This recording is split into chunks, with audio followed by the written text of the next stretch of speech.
Hi guys, Chris with Microsoft here with another exciting episode of What's New in Windows Server 2012. Last few episodes have been about Active Directory. We're going to move on to another topic of storage. We're going to be talking about some of the new enhancements that we have in Windows Server 2012. We're going to be starting off with a discussion about storage pools, which is part of the storage spaces inside of Server 2012, which really comes down to essentially disk virtualization. It comes down to creating basically a SAN out of, or at least a storage system out of Windows Server 2012. Now, in a SAN, obviously you have a controller. The controller is the brain of the operations in the SAN. It's basically a computer for all intents and purposes, and behind that you got a chiller box full of a bunch of drives. Now, this is poised as not a replacement for a SAN, but instead it's an alternative way that you could go for providing a storage solution. So as you saw, I clicked on File and Storage Services.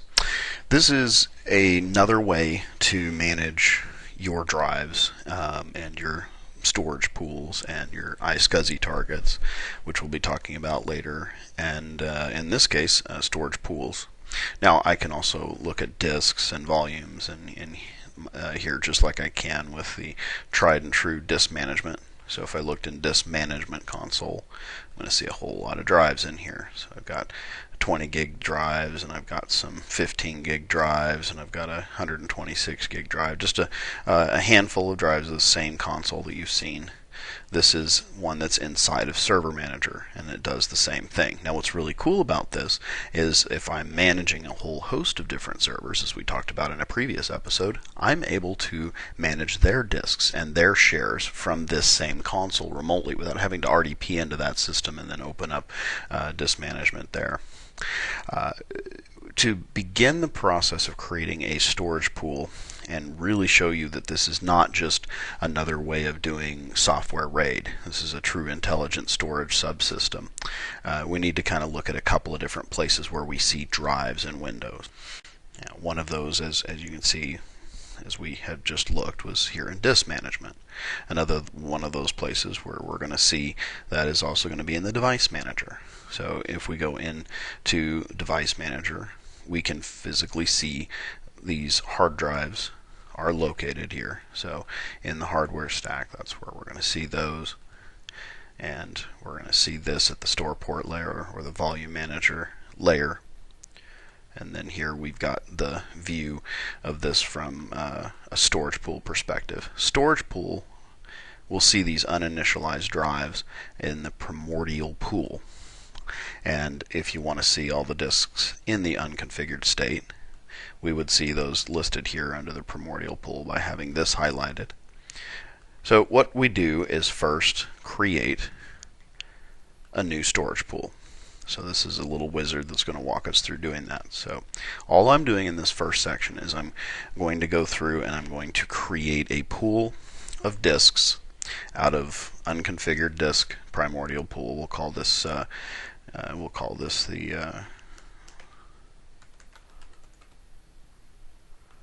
storage pool 1. This server. Click next.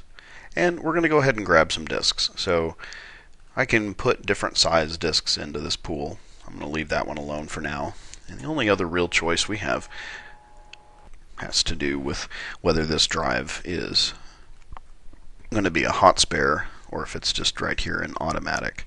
So if you're familiar with RAID controllers, most RAID controllers give you the capability to add drives in to an array or give you the ability to have it as a standby just in case it is needed later. So that gives you the ability to have a drive that suddenly can pop online and become part of the array if necessary.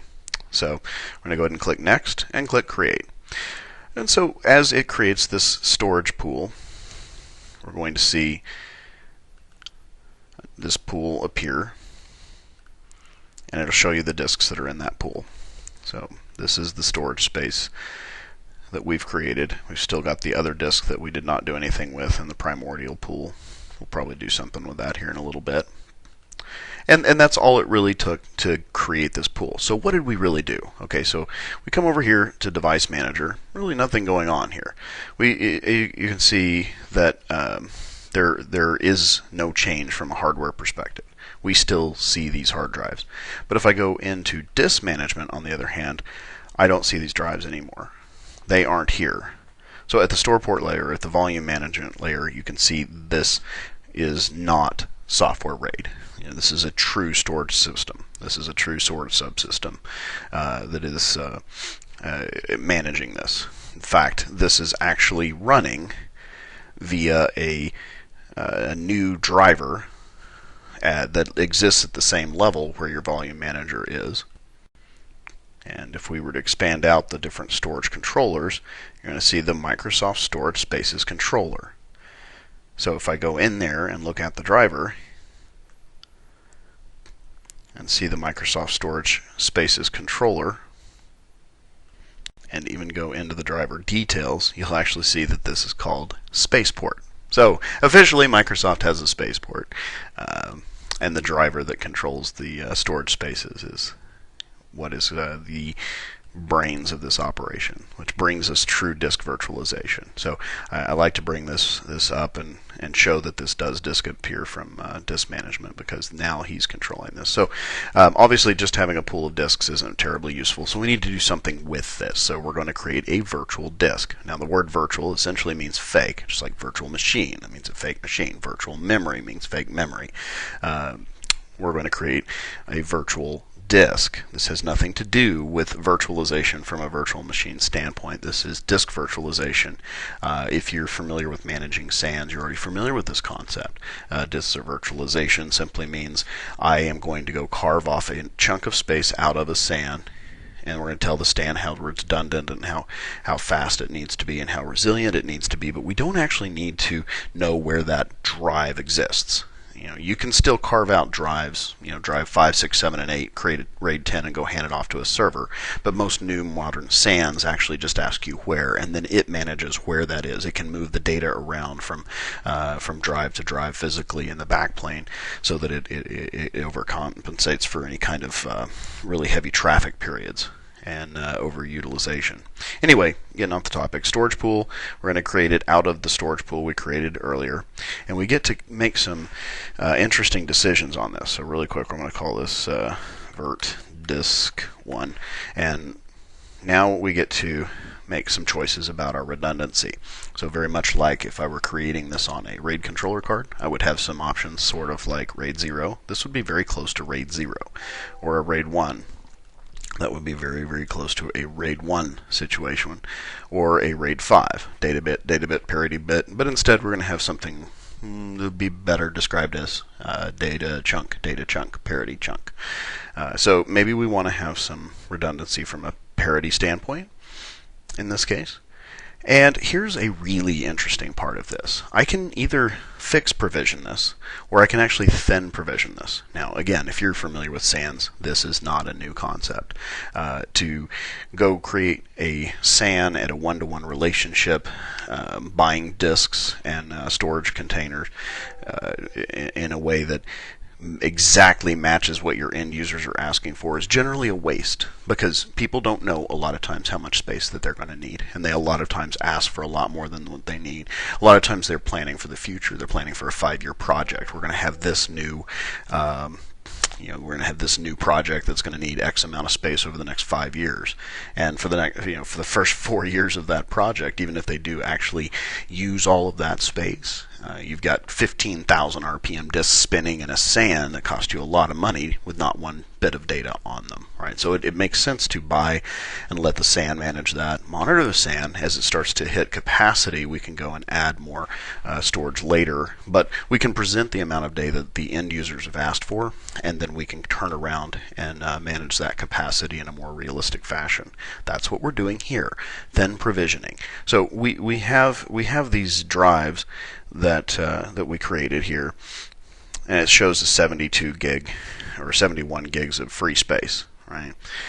And we're doing this in a parity fashion. We're going to do thin provisioning. It's going to show that 71 gigs worth of data right here, right? But what I can say is I actually want to make 150 gigs, or maybe let's just go crazy. Let's go 300 gigs worth of data. Okay, and I'm going to create this virtual disk, and it's going to be a 300 gig LUN that just got created. Now, I can see this inside of storage spaces. I can look under my storage pools, and I can see this storage pool 1, and I can see that we've created this virtual disk, and I can see that we have the provisioning type is thin. I can see the layout is a parity layout. I can come over here, I can see the capacity is at 300 gigs, and I've allocated a gig of it so far, and that is currently attached to MS2, and that it's made up of these 4 physical disks. But if I go into the device manager, I still see just these disks. Nothing really has changed, except we've now got this Microsoft storage-based device that has also been added into the picture. And if I go back even more interestingly into disk management, guess what I see here? Come down, this is a 300 gig drive. What about this shows me that this drive is anything more than a real honest-to-goodness LUN attached to this system that's got a capacity of 300 gigs? Well, nothing, just like if I had been handed this by a SAN. So this should give you another bit of evidence that this is actually existing at the store port volume manager layer. Okay, so this is a true disk management situation. This is not RAID 0. Okay. And I can just right-click and I can create a new simple volume on it from here, just like I always have, but I want to show you how to do this actually inside of the new console.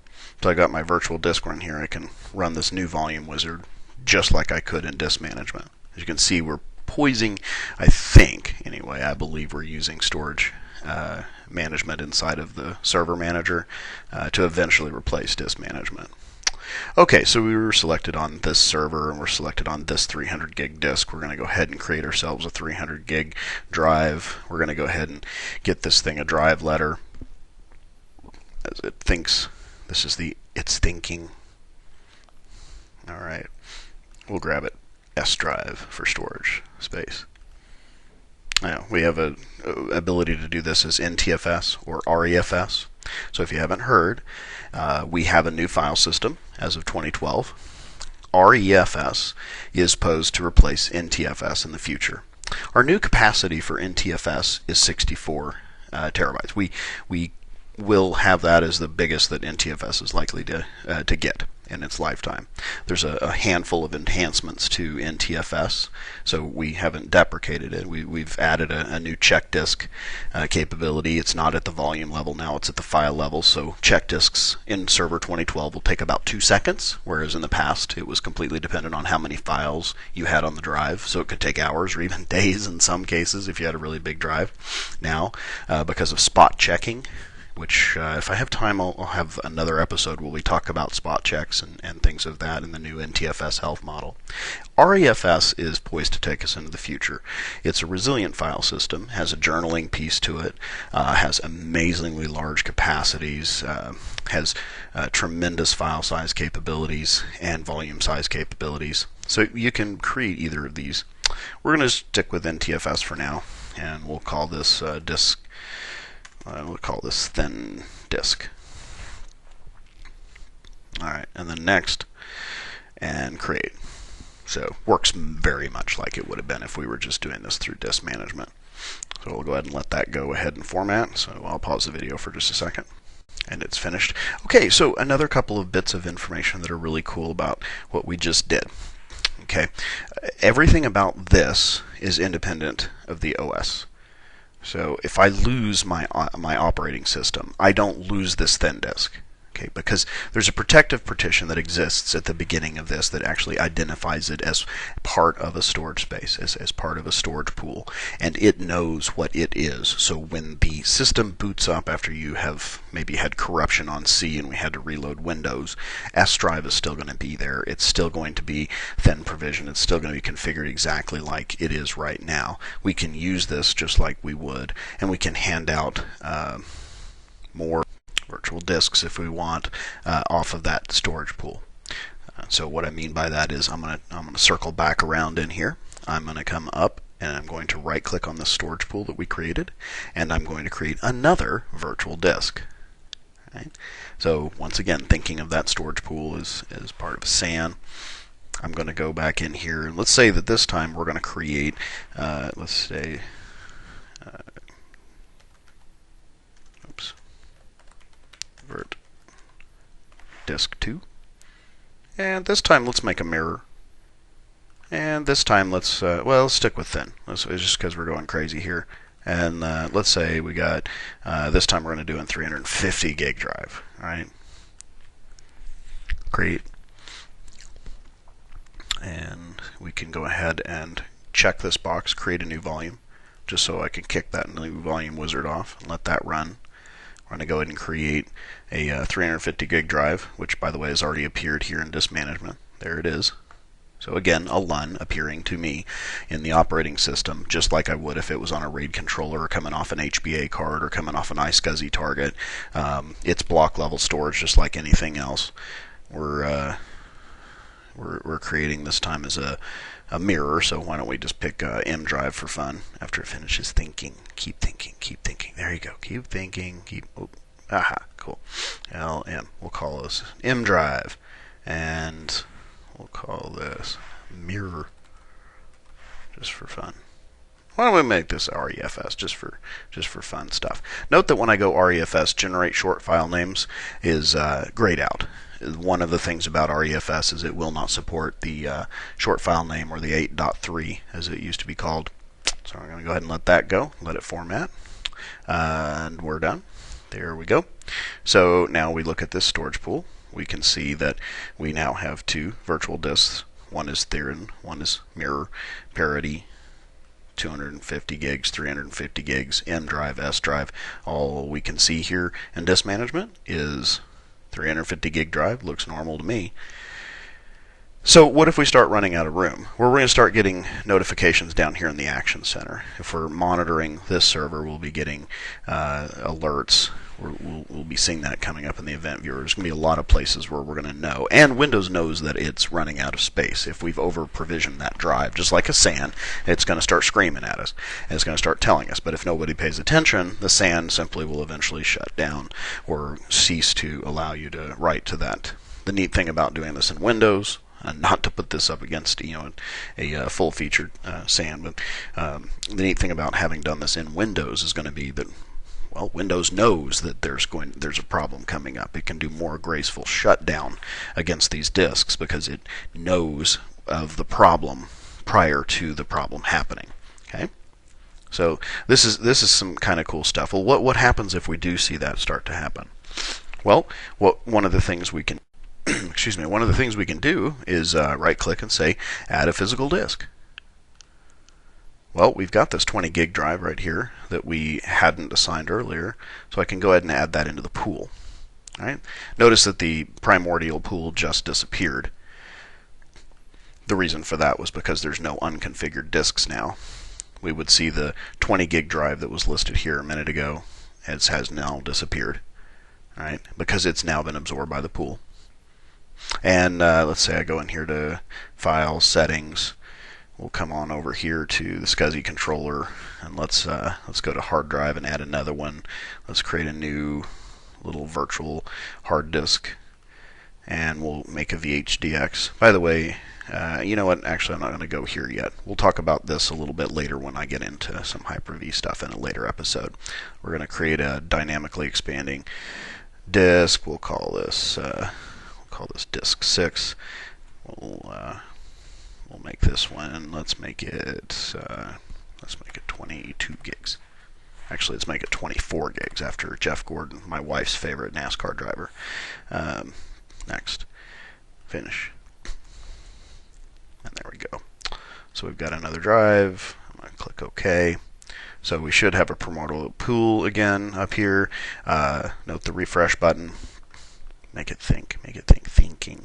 Come on, think. There we go. Primordial pool. There we go. Another drive. Right click. Add a physical disk. Take this guy, shove him in there. Might make him a hot standby. Hot spare. There we go. Alright, so all kinds of really awesome stuff that we can do. I'm going to show you where you would see whether we added that in. See, this is automatic hot spare. This stuff can now float around. I've got two virtual disks. One is 250 gigs. One is, what was it, 350 gigs? Now I can't remember. I have such ADD, I can't remember from 1 minute to the next what I'm doing. There we go. So, scenario being, I've given this disk out to one group of users and this disk out to another group of users. They claim they need 300 gigs. They claim they need 350 gigs. If these people actually start getting where they're using this, we'll start actually having to add some disks over a period of time. These people may have said they need 350 gigs and they put 20 gigs of stuff on here, and there's never anything more that actually goes into that, right? If you've been in IT for a while, you know that's how things work. Why waste money on disks when you don't have to? Watch this, monitor this, and then only give out what we actually need to give out at the time we need to give it. And here's another thing about what we've got. See, you can tell what types of disks we've added in because these are all SCSI. There are SAS drives as well supported in this. SATA drives can also go into here.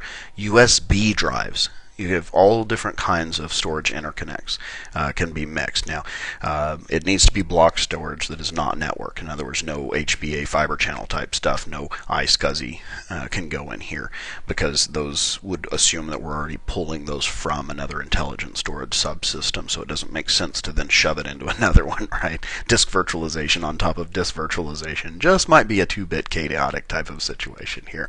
We will support some configurations of this in cluster, by the way, but it would have to be shared SAS, which is fairly rare, and as a result, you're not going to see a whole lot of implementations of that type of thing. But anyway, we would be able to add different storage interconnects of different sizes, then provision this to create a pretty robust situation. I'm going to show you some other cool things in Windows Server 2012 storage that are coming up in some future episodes where you could see where you could combine this disk virtualization with some other things like data deduplication and some other neat things that you could do that might be some pretty good tier 3 storage solutions, tier 2 storage solutions. Even in some customers, this might make sense as a tier 1 storage solution. So anyway, guys, this has been Chris with Microsoft. As always, thank you so much for working. If you did find anything about this useful, please give it a quick like in the thumbs up link below, and feel free to subscribe to my channel. I'd love to have some more subscribers into my little YouTube channel here. My blog is at 9z.com. It's incredibly easy to remember. It's just the last number, it's the last letter, .com. And it has links to my Facebook, LinkedIn, Twitter, and a bunch of random posts from time to time that I throw out there. So anyway, as always, thanks a ton for listening, and I'll see you guys in the next episode.